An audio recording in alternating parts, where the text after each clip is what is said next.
Так, саламатсыздар ма, құрметті студенттер? Сіздермен біз жүк көтергіш машиналардың негізгі параметрлерін бастаған болатынбыз өткен видео лекциямызда. Ары қарай бұның негізгі параметрлер туралы мәліметтерді жалғастырамыз. Так, яғни өздігінен жүретін және мұнаралы крандар жүк көтергіштен басқа жебенің ұшуына жүк салмағының көбейтіндісі болып табылатын жүк кезегімен сипатталады.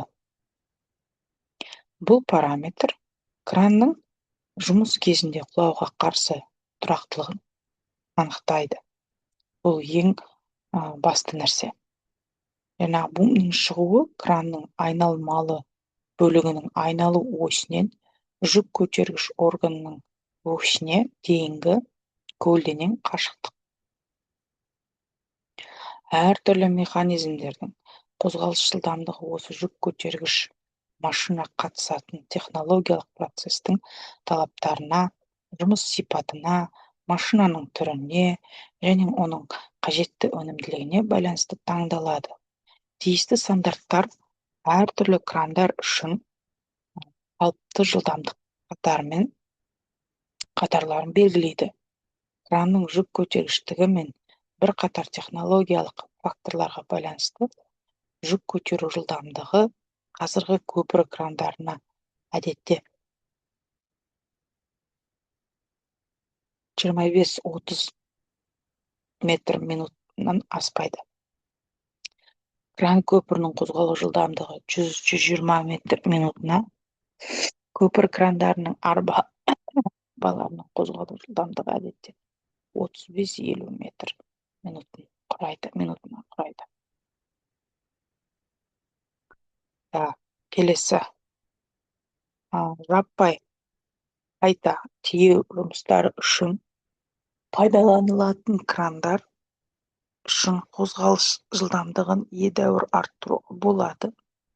Мысалы, олар жүкті көтеру және түсіру үшін 90 мен 120 метр минутын аралығында рельс жолымен қозғалатын арбалардың қозғалысы үшін 240-360 метр минутына, крандардың айналу жиілігі 5-6 метр секундтан аспайтын жебе ұшының айналма жылдамдығына байланысты минутына 3 айналмадан аспайтын жүкті дәл орнату қажет болған жағдайда, мысалы монтаждау, крандар төмен қондыру жылдамдығын қамтамасыз ететін екі жылдамдықты жетектер қолданылады. Қозғалыс жылдамдығын таңдау қозғалыс жолының ұзындығын ескере отырып жасалады. Қозғалыс жолының қысқы ұзындығы мен жоғарғы жылдамдықтар іс жүзінде мүмкін емес. Өйткені механизм тұрақты жылдамдықтың мәніне жетпеуі мүмкін. Және тік іске қосу және тежеу режимінде жұмыс істейді. Келесі кран жолы рельстерінің осьтері арасындағы көлденең қашықтық кранның аралығы болып табылады. Көпірлі крандардың аралықтары ғимараттардың аралықтарымен байланыстырылуы тиіс. Көпір крандары үшін олар ГОС стандартқа сәйкес 534-78 стандартына сәйкес қабылданады.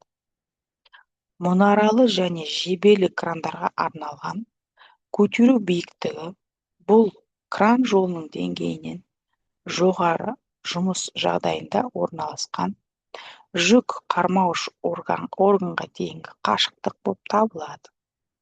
Көпір түрінде крандар үшін көтеру биіктігі еден деңгейінен жүк көтергіш құрылғының жоғарғы жағдайына дейінгі қашықтық болып саналады. Крандар жол деңгейінен төмен жүктемелермен жұмыс істей алатындықтан түсіру тереңдігі мен көтеру диапазоны сияқты параметрлер енгізілген. Түсіру тереңдігі деп кран жолының деңгейінен төменгі рұқсат етілген қалыпта орналасқан жүк қармау органына дейінгі қашықтық болып түсіндіріледі. Көтеру диапазоны жүк қармау органының жоғарғы және төменгі жұмыс жағдайлары арасындағы тігінен жасалған қашықтық табылады. Жүк көтергіш кранның, яғни арбаның, жұмыс істейтін құрылғысының тірек беттерінің ортасынан өтетін бойлық осьтер арасында қашықтық жол деп аталады. Яғни жүк көтергіш машиналар қайта қысқа мерзімді қосулардың жұмысымен сипатталады.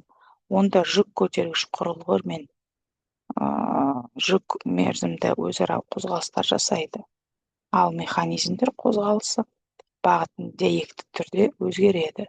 Сонымен көтеру механизмінің жұмысы жүкті көтеру және түсіру, жүк көтергіш құрылғыны жүксіз көтеру және түсіру процестерінен тұрады.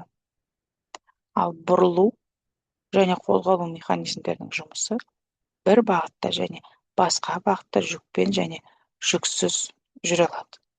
Әрбір цикл жұмыс кезеңдері мен технологиялық үзілістердің ауысуымен сипатталады. Үзіліс кезінде мотор қосылмаған және механизм жұмыс істемейді.